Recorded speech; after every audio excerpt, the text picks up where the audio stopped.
እኛ ካላቆረን ካላጠራቀምን መተማመኛ የለንም አሉ። የት ነው የምታቆሩ ሲባሉ እንዳየኸው አስዋን አሁን ኮራ ተሰራው በረሃ ላይ ነው። የውሃ ጥቅም ያልገባቸው ሀገራትም ናቸው። በተለይ ግብጽ ውሃ ምን እንደሆነ ያልገባት በረሃ ላይ ወስዳ ውሃ መታሰቃይ ሀገር ናት።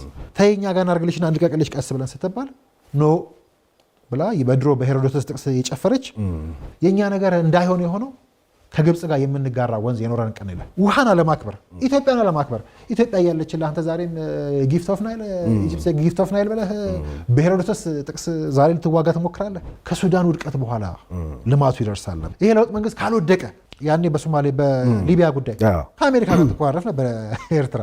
ጅቡቲ ከቻለች እኛ ማንችልበት ምክንያት ምን አለ? ገብቶናልና ነቅተናል። ገብቶናል ስንልስ ማን የገባው? ለምሳሌ ሀገሪቱ ለምሳሌ አሁን እንደ ምንም ማትክደው እንደ እሱ ማለቴ ነው። ልክ ያዘችው መስመር ትክክል ሆኖ ቶ ሌላውን ይህን ነገር ማይክ ባገኘው ቁጥር ሁሉ ዳግም ይናገራል። ስለሚያም ማለት ነው፣ ስለሚያበሳጭ ማለት ነው። የሁለት ውሃዎች አብይ ስትራቴጂ ብላ ኢትዮጵያ በስትራቴጂ ደረጃ የውሃ ጉዳይ ቀርጻለች። ይሄ እንዳልኩ ስትራቴጂ መቅረጿ የሚያስጨበጭም የሚያስደንቅ ነው። እኛም ደስ ብሎ ነው በጋራ የሰራናል ከተቋማቱ ጋር ከውጭ ጉዳይ ነው እንጂ እንዳልኩ እኮ ብዙ ሺህ ገጾች እኮ አሉኝ እኔ ከዛ በተሻለ የተጻፉ በቀይ ባህር ላይ ኤርትራ ላይ በነግብጽ ላይ አባይ ላይ ብዙ የተጻፉ ጽሁፎች አሉ። ግን ግራንድ ስትራቴጂ ሆኖ ሲመጣ ሀገሪቱ የምትገዛ የምትመራበት አቋሟን የወሰነችበት የገለጸችበት ነው። ይሄ በጣም ገብቷታል ማለት በስትራቴጂካሊ እየተጓዙ ያሉ አካላት መንግስት ውስጥ ወይ ደግሞ መንግስት በስትራቴጂ መመራት ጀምሯል ማለት ነው። ግራንድ ስትራቴጂ ይዟል ማለት ነው። ከግራንድ ስትራቴጂ ለመጀመሪያ ጊዜ የተነደፈው ግራንድ ስትራቴጂ ደግሞ ሁለቱ ውሃዎች ላይ ቅድም ያልካቸው ጉዳዮችን በሙሉ የዘረዘርካቸው ሁለቱን ውሃዎች የማስጠበቅ ሁለቱ ውሃዎች ላይ ያላቸውን የሁለቱን ውሃዎች ደህንነት ለእኛስ ብለው ሳይሆን የእነሱ የደህንነት ዋስትና ስለሆነ ማስጠበቅ ኢትዮጵያ ወደዛ በፍጹም እንዳትደርስ ማድረግ ነው የነበረው ሴራ። እንዲያው ዜጋውን ተውና እቺ ማሳያ ነቸው። ምንድን ሁለቱ ውሃዎች ሲባል ገብቷላ ያልተቀበሉት ራሳቸው ሆኖ ሳለ አሁን ፖለቲካ ሊያደርጉትም ይሞክራሉ። ይሁና ፖለቲካም ከሆነ እኮ ስማርት ፖለቲካ ነው፣ የነቃ ፖለቲካ ነው፣ የሚያራምድህ ፖለቲካ ነው። እያንዳንዱ ጉዳይ የምታገኝበት ጉዳይ ነው። ከሁለቱ ውሃዎች ውጪ ምንም ስለሆነ ማለት ነው። አክቹዋሊ ምንም ስለሆነ ብቻ ብቻ ሳይሆን ዓለም ራሱ ከነሱ ውጪ ምንም ነው። በተለይ ለእኛ ደግሞ ግዴታ ነው። አንዳንዴ ከባህሩ የመተንፈሻው እላለሁ እና አሁን ከተከለከለው ጭራሽ መተንፈሱን እኮ አሁን እነ ሶፊያ ሲናኒ እንግዲህ 91 92 ላይ ያነሱትን ማሳያ ያነሳው እና አንፍሬ ላይ ጭምር የተፈጸመው እንዴት አይነት ታቡ እንደነበረ ጉዳዩ በስትራቴጂ የሚሰራ ተው ህዝቡን ምናምን መውቀሱን ተውና በስትራቴጂ እሰራለሁ ያለ መንግስት መጥቶ እንኳን ስትራቴጂውን የማያውቁ የመንግስት አካላት ብዙ ናቸው። ተው እንኳን ህዝቡ ሊነቃ ማለት ነው። አሁን እንደ ውሃና ኤነርጂ ሚኒስቴር አካባቢ ያለው እንቅስቃሴ ካያቸው አይደል ሲያወሩ ጉዳዩ ላይ በጣም ኮንሽስ ናቸው፣ በጥልቀት ያውቁታል። እንደማ የውሃ ማማ ናት ኢትዮጵያ ነው ተውት ብለው ሁሉ ይላሉ። ተረት እንዳልኩ ነው፣ ቅድም ትርክት ነው።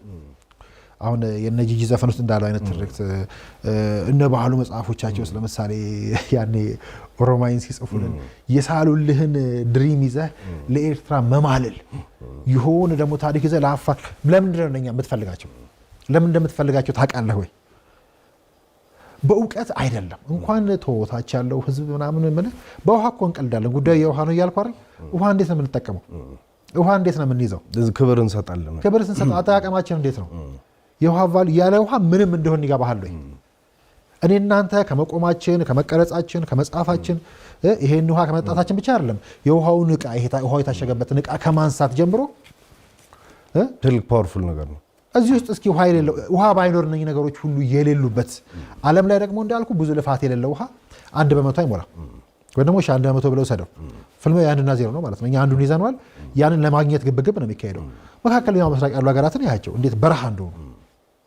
ግብጽ እኮ አንዱ ግፏ እኮ ይሄን ውሃ በክብር እንያዝልሽ ስንላት ቅድም ኡጋንዳን አንስታላለ። አንዱ እኮ የነበረው ስትራቴጂ ከያዕቆብ አርሳኖ አንድ ጽሑፍ እያነበብኩ ነበረ። ኢትዮጵያን መውጋት ድንች እንደመላጥ አይቀላትም ግብጽ ለውሃ በላይ ኢትዮጵያ መውጋት ድንች እንደመላጥ አይቀላትም ይላሉና እኔ እንዲያውም ድንች መላጥ ውስጥ ጠብ አለላለሁ አይደለ? ስጋ አሁን ላጥ ብለህ አንተ ወጥ ስራ አላውቅም እኔ ሞክራለሁ፣ ግን ድንች መላጥ ከባድ ነው። ምናልባት ሴቶች ሲልጡ ካየ ሳይበጣጠስ ይልጣል። ስጋና ቆዳውንም መቀላቀል ይኖራል። እኔ ይሄን አባባል አሻሽለውና ድንች መውጋት ያህል ቀላል አይደለም ኢትዮጵያን መውጋት ተራ ነው። እሳቸው ያኔ አንድ እዚህ ጽሁፋቸው ላይ የሚያነሱት ጉዳይ አንዱ ለግብጽ ቀርቦ የነበረው መፍትሄ ታውቃለህ፣ ግፋቸው አንዲት በርሜል ውሃ ለኢትዮጵያ ሳይሰጡ ከተከፋፈሉ በኋላ በ1929 ብቻውን ወሰደች ራሷ በቃ ወክላ። እንግሊዝ ደግሞ ያቀኝ ገዢ ነበረች፣ ሁሉንም ወክላ ፈረመች። ብቻዋን ውሃውን ወሰደች። ከዛ በኋላ 55.5 አድርጋ የሷን የሱዳን የተወሰነ አድርጋ 10 ምናምን ተከፋፈሉ። ለኢትዮጵያ አንድ በርሜል ለኢትዮጵያ ብቻ ሳይሆን ለተቀረው 7 ተፋሰስ ሀገራት አንዲት በርሜል ውሃ አልፈቀዱም። ወደ 10 ቢሊዮን ሜትር ኪዩቢክ ወተርስ ለትነት ብለው ያዙ። አንድ በርሜል ለኛ ከለከሉ ማለት ነው። ይሄ ማለት ከነተከዜ ከነገና ላይ ከነግቤ ምናምን አመታዊ ተፋሰስና የሚበልጥ መጠን ሁሉ ያለው ነው። እዚህ ውስጥ ለምሳሌ ተከዜ አመት ሙሉ ካለው ፈሰስ ሊበልጥ የሚችል ውሃ ነው ለትነት የያዙት። እኛ እንዳለንም አይቆጥሩ። ይሄን ለማስቀረት ግን ምን ነበር የተባሉት? ኡጋንዳና ኢትዮጵያ ላይ እንያዝላችሁ፣ ምክንያቱም በትነት ይባክናል። የትነት ወቅት ላይ ብዙ እየባከነ ነው። እናንተ ጋር መጥቶ ከሚባክን ኢትዮጵያና ኡጋንዳ ላይ ይታገድላችሁና ይገደብላችሁና ልክ አሁን እንደ ህዳሴ ማለት ነው ከመጀመሪያው ፊት እኮ ከዛ በኋላ ይለቀቅላችሁ ሲባል ኖ እኛ ካላቆረን ካላጠራቀምን መተማመኛ የለንም አሉ። የት ነው የምታቆሩ ሲባሉ እንዳየኸው አስዋን አሁን እኮ የተሰራው በረሃ ላይ በረሃ ነው። ውሃው በዛ ይሄ ታናል የሰሩት ታናል በብክነት ውሃው እንዲባክን የውሃ ጥቅም ያልገባቸው ሀገራትም ናቸው። በነገራችን ላይ በተለይ ግብፅ ውሃ ምን እንደሆነ ያልገባት በረሃ ላይ ወስዳ ውሃ የምታሰቃይ ሀገር ናት።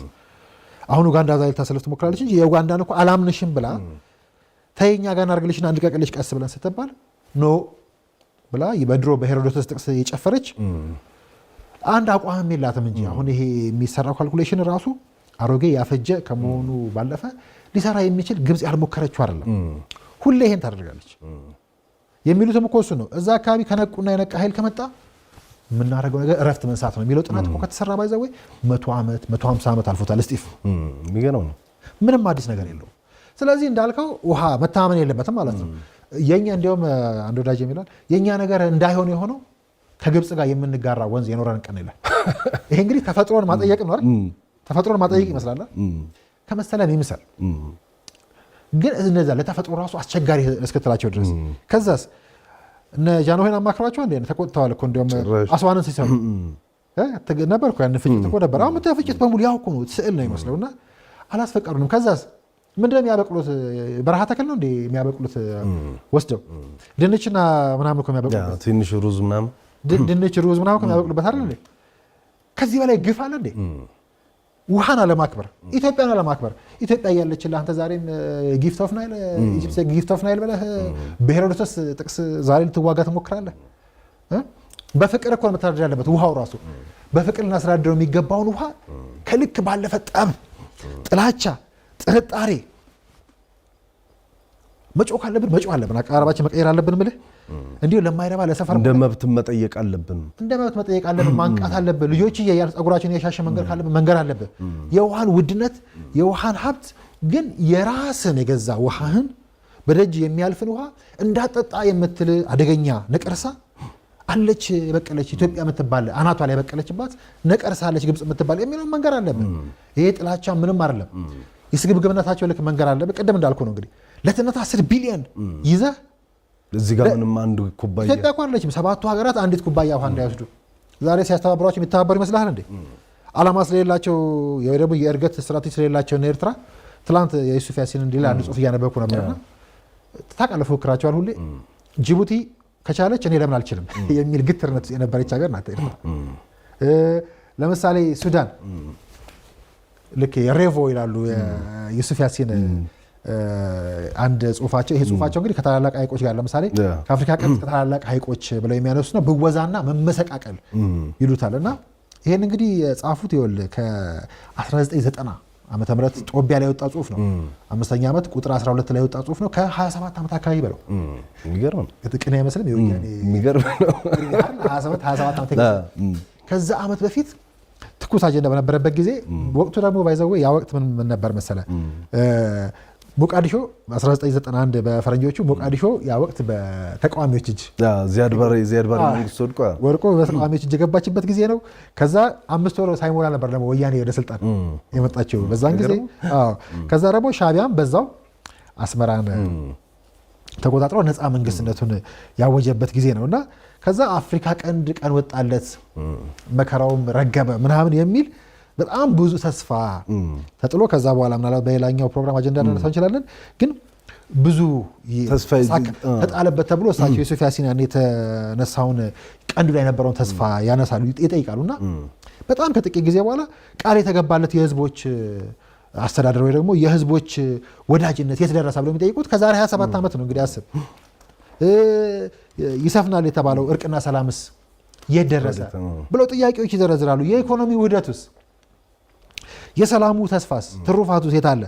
ያለ ቪዛ ከሀገር ሀገር መጓጓዝ ያልነውስ ጉዳይ የት ሄደ? የሚነሱ ውዝግቦችን በውይይት እንፈታለን ያልነው ጉዳይ የት ሄደሉና የኢጋድን ሚና በዛ ወቅት ያነሳሉና ይሄን ቅድም ያነሳውልህ ሪቮ ተማሪዎች ይሉና ያኔ ተማሪ ያሉ ትምህርቱ ከድል በኋላ ይደርሳል እያሉ ዘምሩ ነበርና ከዛ ያኔ ነበር የኢሳያስን እንቅስቃሴም ሲያነሱት ምንድነው የሚሉት ከሱዳን ውድቀት በኋላ ልማቱ ይደርሳል ነበር ይሉ የነበረው። የሚገርም ከዛስ ቅድም እንዳልኩ ነው ደግሞ ሌላኛው እንዲህ ጽሁፍ ላይ ደግሞ ሄደን ፕሮፍም ጋር እሳቸው ጋር ብታይ ጅቡቲ ከቻለች እኛ ማንችልበት ምክንያት ምን አለ? ይሲ ዛሬስ የኢትዮጵያ ወያኔ ካልወደቀ አሉ ባለፈው ዛሬ ለውጥ ሲመጣስ ይሄ ለውጥ መንግስት ካልወደቀ ያኔ በሶማሌ በሊቢያ ጉዳይ ከአሜሪካ ጋር ተቋረፍ ነበር ኤርትራ 10 ሀገራትን ቢል ክሊንተን ከአፍሪካ ሀገራት ሲጠሩ 3 ሀገራት ቀሩ። ከቀሩ 3 ሀገራት አንዱ ኢሳያስ ነበር ኤርትራው መሪ የቀሩት። ከዛ ግን 2 ወርና 3 ወር 4 ወር ባልሞላ ጊዜ ውስጥ አሜሪካ ነው ሮጦ ያኔም እብሪት ነው አልገኝም ሲሉ ምን ተባሉ? የስ ሳይገኝ ቀረብ ነው። አሁን ልክ እንደፎከሩላቸው ለባንዳ እንደሚዘምሩ ተዘምሮላቸዋል። ግን 3 እና 4 ወር ባልሞላ ጊዜ ውስጥ ሮጦ ዋሽንግተን ሄዱ። ማንን ሊያገኙ? የደህንነት አማካሪውን ለማግኘት ማለት ነው። ቀጠናው ላይ እብሪት ምናምን መታወቂያቸው ነበር። እንዲሁም አንድ ከትላንትና ጽሁፍ ላይ ሁነኛ ማሳያ ለማንሳት ከዚህ ከውሃ ጉዳያችን ጋር ተያይዞ የጅቡቲ ወደብ ሲሰራ ማለት ነው ጅቡቲ ወደብ ላይ ያለንን አጠቃቀም ለመወሰን ከጅቡቲ ጋር ንግግር አድርገው ነበር። እንገድብ ባህር አጠቃቀማቸውን በሚል ከጅቡቲ ጋር የኢትዮጵያን ወደቦች አጠቃቀም በጋራ ለመገደብ የሚል ምክክር አድርገው ነበር። ያን ያልተሳካ እዛ ጭምር ሄደው ማለት ነው።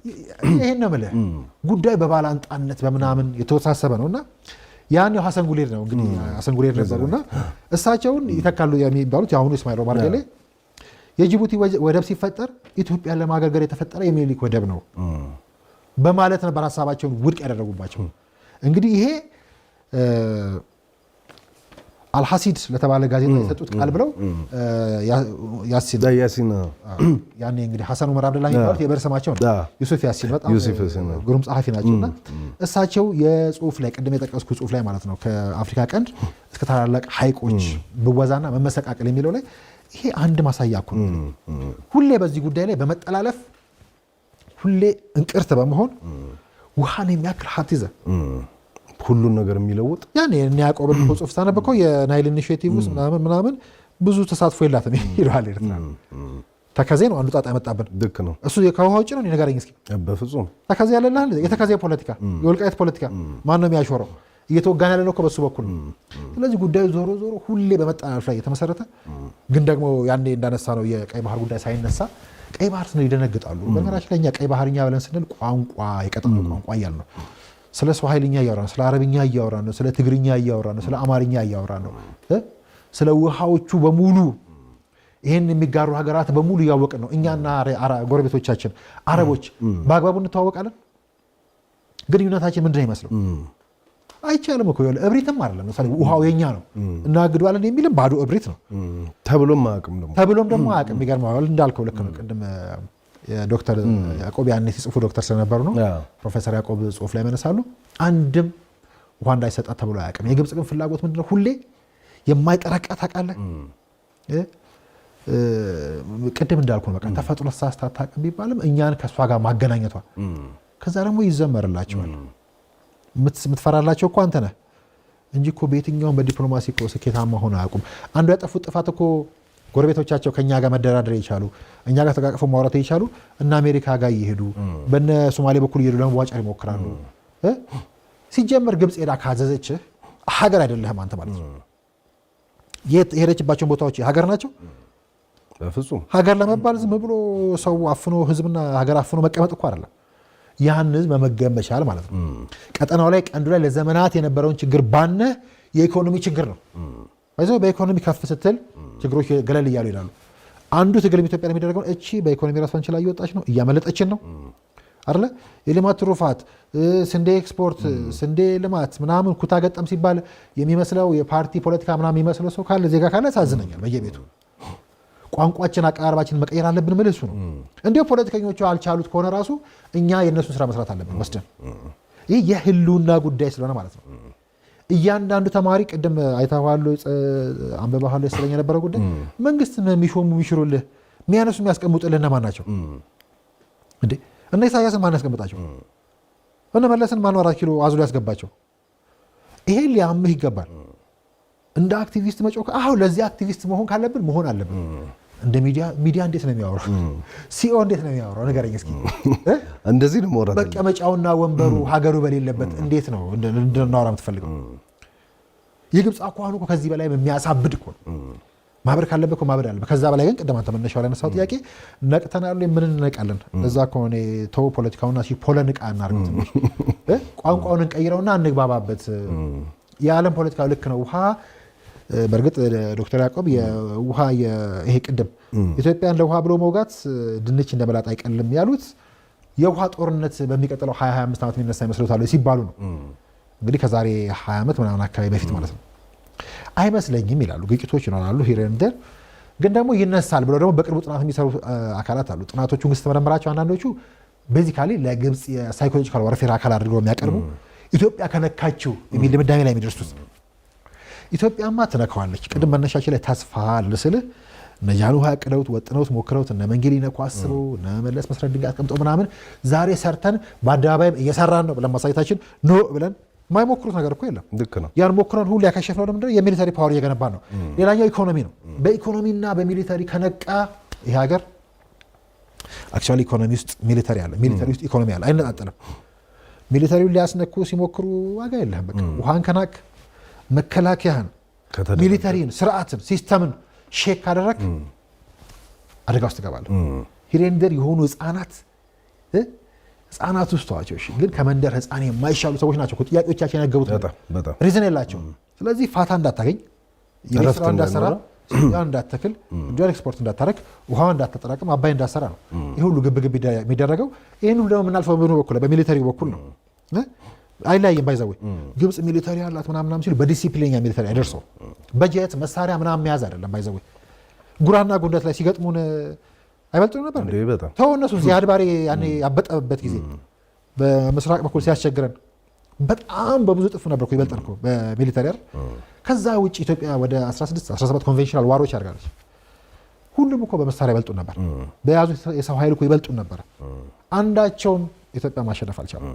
እንችልበታለን እሱን፣ ግን እዛ ድረስ የሚያደርስ ነገር አለ ወይ? ቶ ግብፅ አትወጋን ምናምን የሚለውን ለምን ትነግረኛለህ አንተ? ግብፅ ማለት ወገን አይደለም ብሎ ጥናት እንደ ፋይንዲንግ ይነግራል። የውስጥ ጉዳዩን እንፍታ ይልሃል። የውስጥ ጉዳዩ ምንድን ነው? የውስጥ ጉዳይ አጀንዳ ያለው የህዝብ አጀንዳ ያለው ታጋይ እየገጠመን ነው ወይ? ምንም ጥያቄ የለም እያልኩ አይደለም፣ እያዳፈንኩት። ጥያቄዎች ይኖራሉ፣ እሱ ላይ ራሱ ይስማማሉ። ከአንዱ ጋር ብትፈታው ችግሩን ነገ አንዱ አይፈታው። ተላላኪ አሽከር ስለሆኑ ይሁን እንዳልከው ቅድም ቀጠናውን ለማተራመስ ወይ ደግሞ ሰላም እንድናጣ የሚላኩ ስለሆኑ ከስጢፎ ጋር መደራደር ነገ ማሜ የሚባል ወጠጤ ይነሳና ይተኩሳል። በቃ አንተ ማህበረሰብ ላይ ለመተኮስ ህሊና ቢስ ከሆንክ እኔ እናንተ እኮ ዝም ብለን ነገ ይህን ሰፈር ሄደን ሞራል የሚባል ጉዳይ አለ።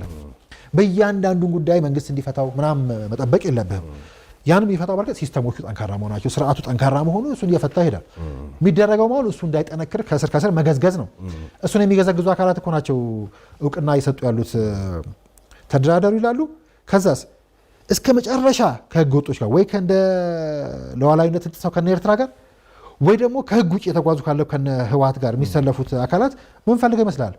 በአቋራጭ እዚህ ፓወር ጋር መድረስ፣ በህጋዊ መንገድ የመረጥከውን ስርዓት መጣል፣ ስርዓት እያስያዘ ያለውን ጉዳይ፣ የውሃውን ጉዳይ፣ የዲፕሎማሲውን ጉዳይ ያስያዘውን አካል መሸርሸር፣ ቅቡልነት ማሳጣት፣ በዛ ውስጥ የራስን ፍርፋሪ መፈለግ ነው። ጉዳዩ ግን ከዛ ይሻገራል። ስለዚህ በዚህ ቅድም ነቅተናል ወይ ምናምን ካልክማ ብዙ እንደዚህ ያደረገ የሚያስወራ ቀርነት አለ።